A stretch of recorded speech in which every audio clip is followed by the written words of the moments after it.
Selamat pagi, salam sejahtera untuk kita semua.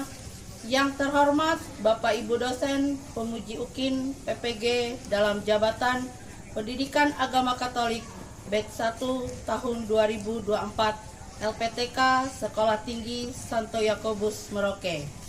Perkenalkan, saya Sekar Dewi Apri Senawati, SAG, Guru Pendidikan Agama Katolik pada SMK Negeri 3 Buntok, Kabupaten Barito Selatan, Provinsi Kalimantan Tengah, sebagai mahasiswa dalam jabatan gelombang pertama tahun 2024 di LPTK Sekolah Tinggi Santo Yakobus Merauke. Pada hari ini, Kamis 17 Oktober 2024, saya akan melaksanakan proses pembelajaran pada kelas 10 dengan tema Manusia Makhluk Otonom dan subtema Suara Hati. Inilah video pembelajaran saya. Selamat menyaksikan dan terima kasih. Saatnya meraih mimpimu. Selamat pagi semua. Pagi. Hari ini kita mulai lagi pembelajaran tentang agama Katolik ya. Jadi masih semangat? Masih. Berdiri dulu. Coba. SMK Bisa. SMK Hebat. SMK. Bisa hebat. Oke, silakan duduk. Baik, karena kita hari ini mengawali sesuatu harus dengan doa. Nanti kita memulainya dengan doa. Siapa yang mau memimpin kita di dalam doa? Ya, Oke, silakan. Teman-teman, mulai dari kita berdoa dalam nama Bapa dan Putra dan Roh Kudus. Amin. Ya Allah, Engkau telah memberikan kehendak yang kuat pada Yesus. Doa kami agar kami akan berdaya. Engkau bertega pada dunia, masih harus menanggung dengan diri. Amin. Bapa dan Putra dan Roh Kudus. Oke, baik, terima kasih untuk memimpin kita di dalam doa. Sebelum kita melanjutkan materi kita pada hari ini, ada yang bisa hadir?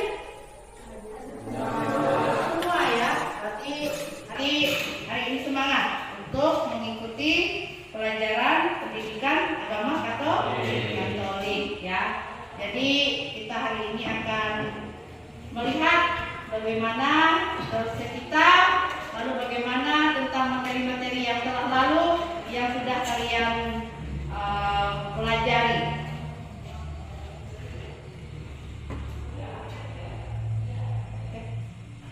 Oke.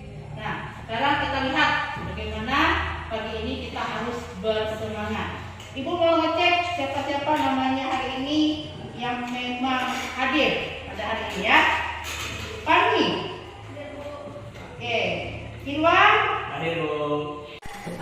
Sebelum kita memulai, Ibu ingatkan kembali materi atau tema minggu kemarin. Siapa yang masih ingat? Oke, Isa, silakan. Apa minggu kemarin tema kita? Keluhuran martabat manusia sebagai citra Allah. Iya, keluhuran manusia, martabat manusia sebagai citra Allah.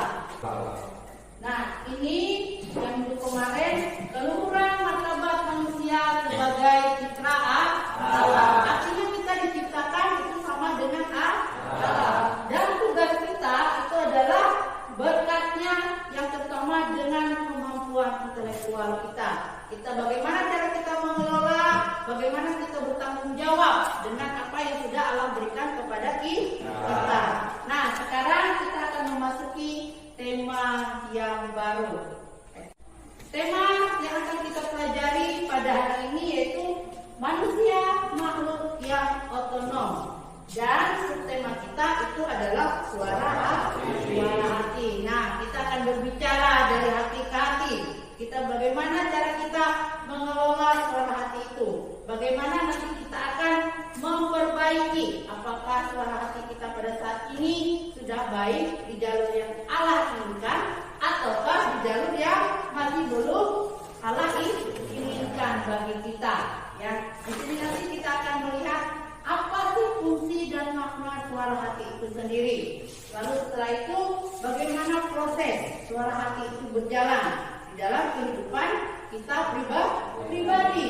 Lalu setelah itu suara hati itu bisa dapat keliru. Nah, bagaimana suara hati kita itu bisa keliru? Apa sih menyebabkan? Apa yang menyebabkan suara hati kita itu bisa keliru? Lalu setelah itu kita juga akan melihat dari Alkitab tentang suara hati. Lalu selain dari Alkitab, kita juga akan melihat dari ajaran gereja kita sendiri. Apa itu suara hati? Dari Gaudium et Spes artikel 16 dan juga Katekismus Gereja Katolik dari 1778 dan juga 1779.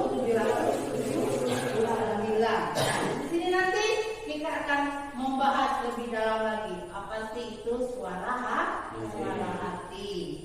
Sekarang kita akan melihat apa itu tujuan kita untuk mempelajari tentang suara hati. Yang pertama tujuan kita apa? Mampu memahami dan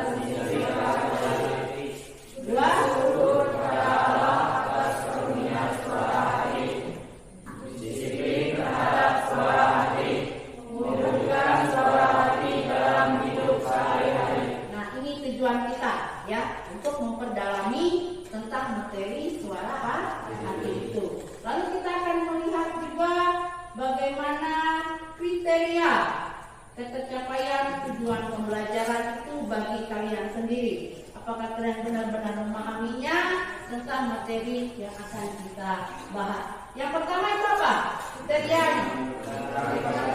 Suara hati, menjelaskan fungsi suara hati, menjelaskan proses kerja suara hati, menganalisis suara hati yang dapat keliru, menjelaskan ajaran gereja Katolik mengenai suara hati. Nah, ini juga yang akan kita lihat nanti bagaimana kita menentukan dan memahami, mengerti tentang suara hati, menjelaskan dengan bahasa kalian sendiri apa itu suara hati yang kalian pahami. Lalu kita akan menganalisa, mengkategorikan dan memprosesnya bagaimana suara hati kita supaya di kemudian hari suara hati kita itu tidak keliru. Lalu dapat menjelaskan dari ajaran gereja kita apa itu suara hati. Tadi ada dua, dari Gaudium et Spes dan juga Katekismus Gereja atau Katolik.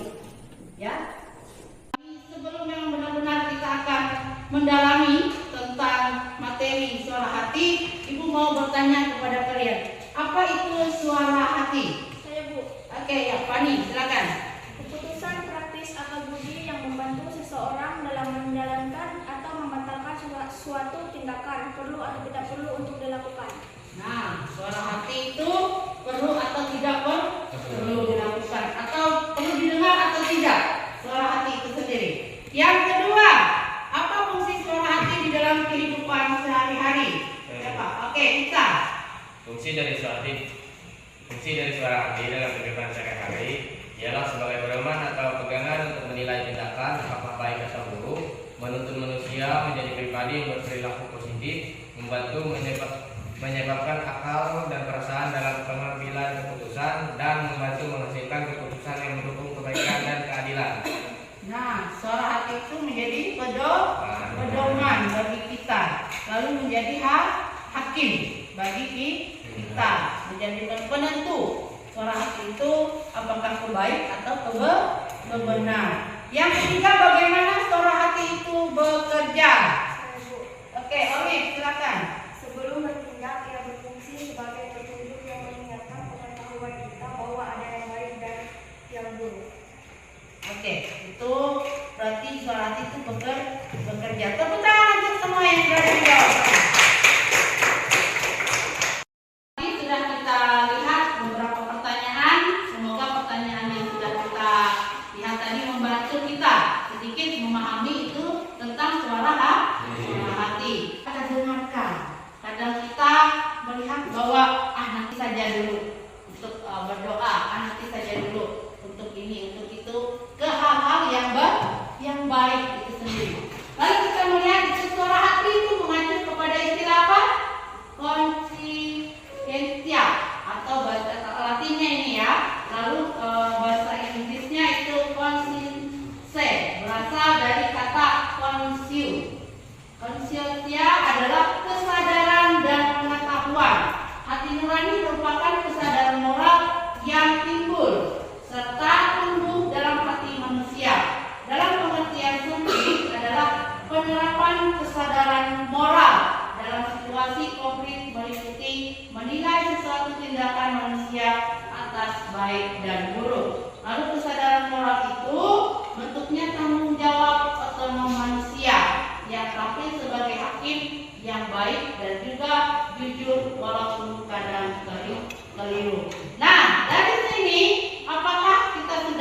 bisa merenungkan bagaimana suara hati saya saat ini.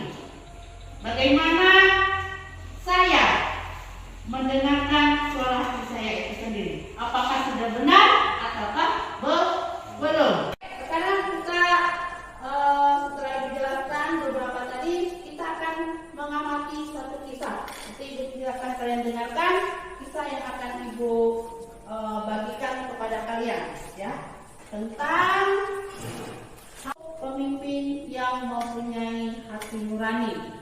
Dalam kisah pemimpin yang mempunyai hati nurani itu ada seorang raja yang akan dilantik pada keesokan harinya sebagai seorang raja. Di sini sebelum dilantik, malamnya dia tidur, dia bermimpi tentang situasi kondisi persiapan. Dia mau mengadakan acara pelantikan. Dalam mimpinya dia melihat banyak sekali masyarakat yang ada yang begitu antusias untuk mengikuti acara pelantikan itu sendiri.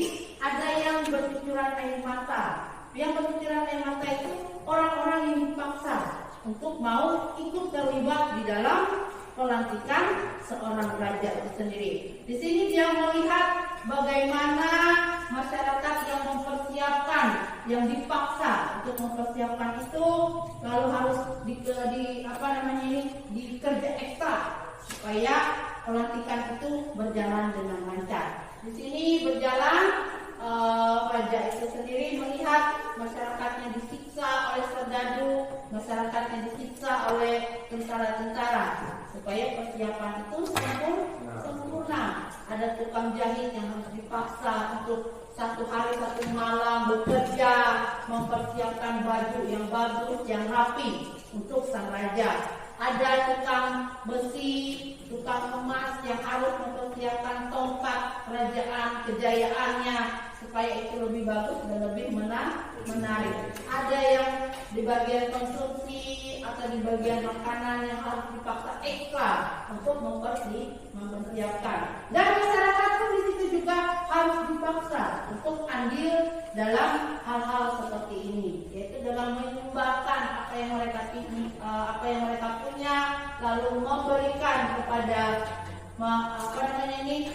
serdadu-serdadu atau prajurit yang telah bertugas untuk mengumpulkannya. Dari sini sang raja itu melihat betapa begitu ada yang menderita ketika dia mau dilantik menjadi seorang raja. Nah, ketika raja itu terbangun, dia lalu merenungkan apa yang akan dia lakukan esok pagi. Nah, pada saat esok paginya dia berpikir dengan baik apa yang harus dilakukan. Ternyata ketika pelantikan itu dilakukan atau dilaksanakan, dia hanya tampil sederhana. Tidak memakai tongkat yang tadi sudah disediakan dengan emas permata yang ada, tapi dia tampil dengan apa adanya. Inilah suatu kesederhanaan yang ditampilkan oleh dari seorang raja itu sendiri, supaya dia menampakkan bagaimana masyarakat atau rakyatnya pada waktu itu, ya. Kita mendengarkan cerita tentang pemimpin yang punya hati nurani tadi.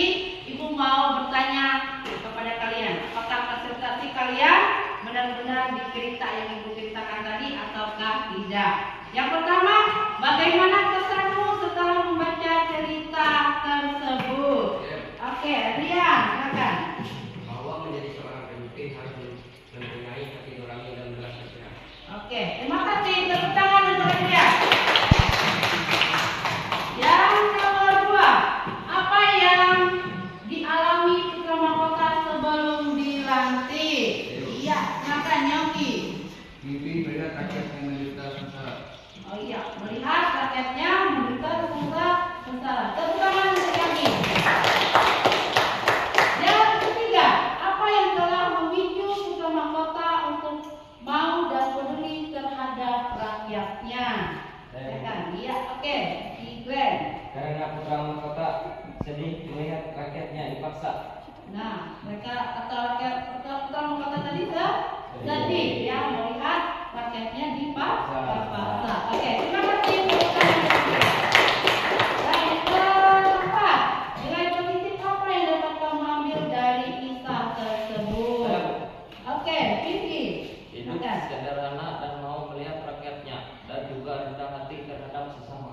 Oke, hidup sederhana dan mau peduli kepada rakyatnya. Terima kasih.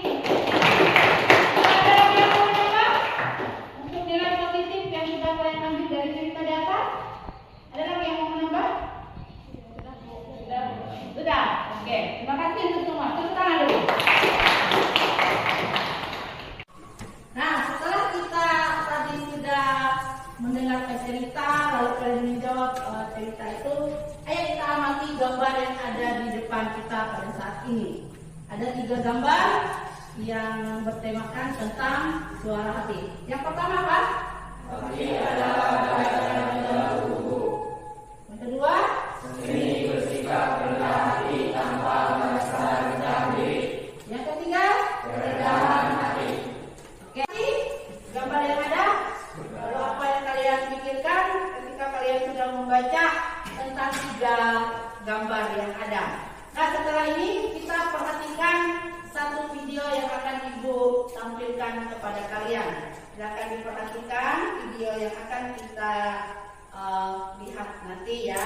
Lalu nanti kalian berusaha untuk membuat sesuatu yang berbeda untuk kalian tampilkan ketika kalian sudah melihat video yang kita tampilkan.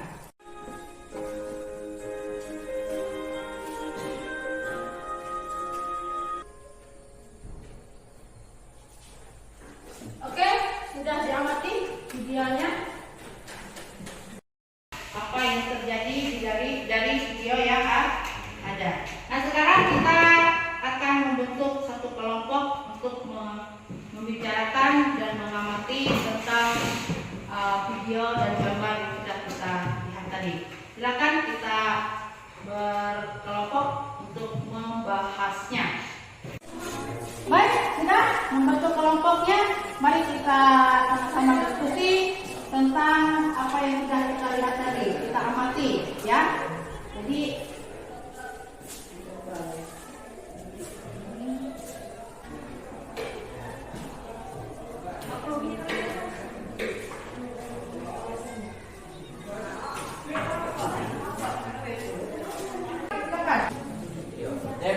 oke, kelompok 1. Silakan. Saya menceritakan tentang video. Anak yang kehilangan arah tanpa orang tua yang menyertainya sudah dikaruniai oleh Tuhan Yesus sebagai pedoman hidupnya, yakni kini dia yang hilang arah sekarang sudah dikaruniai Tuhan Yesus di jalan yang benar. Oke, baik. Terima kasih untuk kelompok 1. Yang kedua, apalagi yang kalian temukan dari video dan gambar yang tadi itu? Silakan. Oke, kelompok 3. Kulihat rencana begitu indah. Anak itu memberikan makanannya kepada seekor anjing yang kelaparan. Kita tahu sekarang Allah turut bekerja dalam segala sesuatu untuk mendapat kebaikannya. Oke, baik. Terima kasih untuk kelompok 3. Nah, sekarang lihat atau tepat ketika menghadapi suara hati yang kumpul. Oke, kelompok 2 dari Sylvia. Perhatikan suara hati yang ada di dalam diri sendiri. 2. Menjaga hati nuraninya agar tetap bunyi. 3. Mengisinya dengan membaca dan melakukan firman Tuhan. Dan 4. Terus menerus mengaku dosa di hadapan Allah melalui doa. Oke, terima kasih. Tepuk tangan. Nah, kita sedikatnya ya. Ada yang mengatakan harus bertobat. Lalu rajin-rajin membaca kitab suci. Apa semua sudah benar-benar melaksanakan? Belum. Ada yang belum? Berarti setelah kita mempelajari tentang suara hati ini, kita berubah. Bagaimana kita supaya bersikap lebih baiklah lagi. Oke. Kita presentasikan diskusi yang kedua, yaitu tentang suara hati itu sendiri. Setelah kita mengamati gambar dan video. Jadi pengertian, fungsi dan makna dari suara hati. Silakan dari kelompok 1. Oke. Maju ke depan untuk mempresentasikan. Semua. Dipresentasikan hasilnya. Dampak positif ketika kita mau mendengarkan suara hati. Menghadapi berbagai situasi kehidupan. Oke. Nah, silakan. Tepuk tangan.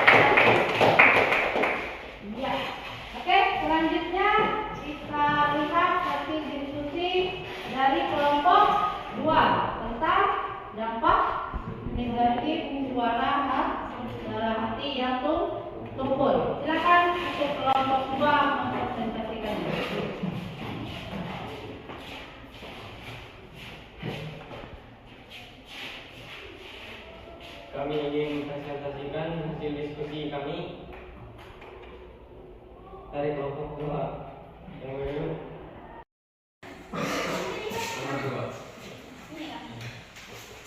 Mudah terjebak dalam perilaku buruk. Suara hati Rasa tanggung jawab.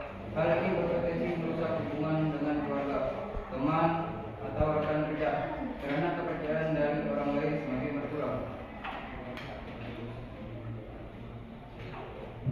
Oke, sudah dari kelompok 2 tentang dampak negatif suara hati yang ukur. Tenang, kelompok 2. Oke.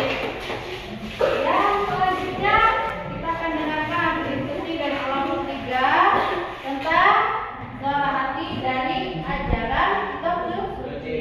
Silakan, maju.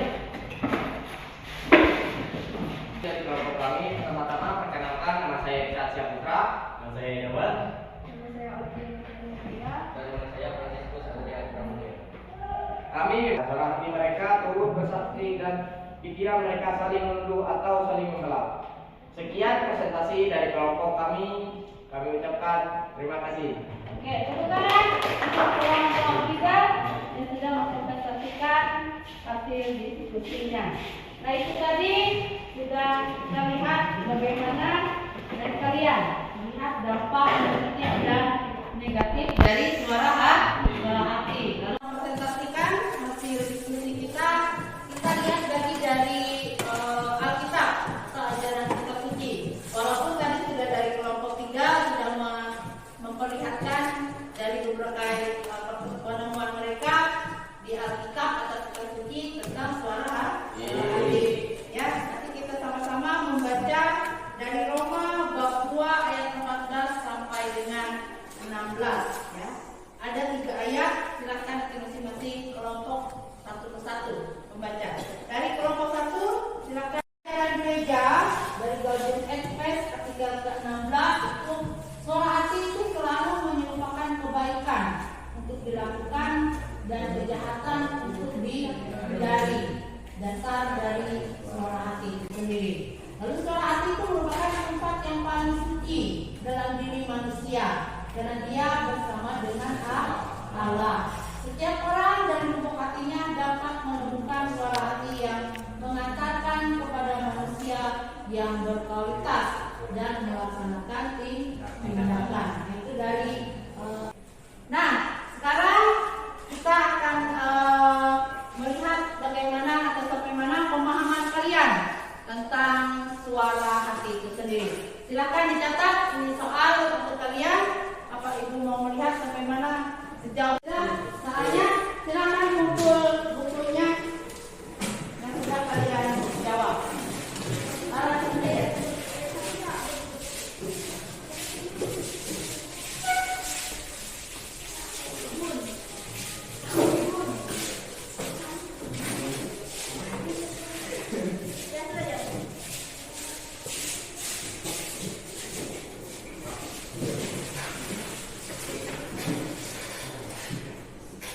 Oke, sudah semua ya. Sekarang kita akan melihat dari Mazmur bab 139 ayat 7 sampai dengan 14. Karena kita akan merefleksikan lebih mendalam lagi tentang suara. Harga kejujuran. Saat itu saya sedang menunggu taksi di pinggir jalan raya. Beberapa waktu menunggu, tiba-tiba sebuah taksi menepi dan berhenti tepat di depan saya. Seorang penumpangnya, perempuan muda, keluar dan menghampiri saya untuk menanyakan letak sebuah jalan di Jakarta Timur. Karena bukan warga setempat dan tidak hafal nama-nama jalan. Dengan didahului permintaan maaf, saya mengatakan tidak tahu. Kita lihat dari hasil diskusi kelompok kalian untuk moto tentang tema suara hati. Silakan kelompok 2. Ilmu adalah kekuatan, bukan ketakutan. Oke, semua. Lalu untuk mencoba, karena mencoba tidak pernah tahu hasilnya gimana. Oke, tepuk tangan. Ya,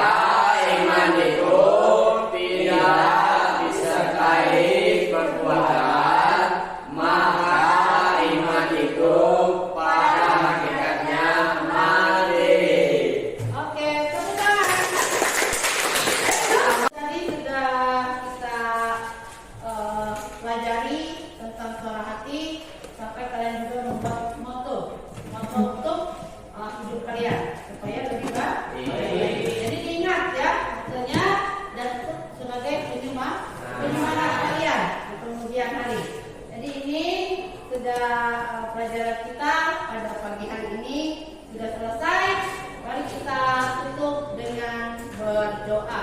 Siapa yang pimpin doa? Oke, kemudian silakan. Mari yang lain kita. Adanya semua orang yang jujur akan diberikan kemuliaan kepada Bapa dan Putra dan Roh Kudus, seperti pada permulaan sekarang selamanya segala abad. Amin. Oke, terima kasih untuk hari ini. Lalu Ibu kasih tugas untuk kalian minggu depan supaya kalian lebih memahami, lebih mengerti lagi tentang makna dari suara hati kalian ya. Ini tugas silahkan dicatat dulu tugas yang ada untuk kita mendalami lagi minggu depan. Jadi pertemuan minggu depan kita jawab soal dulu atau kita presentasikan soal yang ada, lalu nanti kita lanjutkan dengan materi yang baru ya. Jadi sekian dan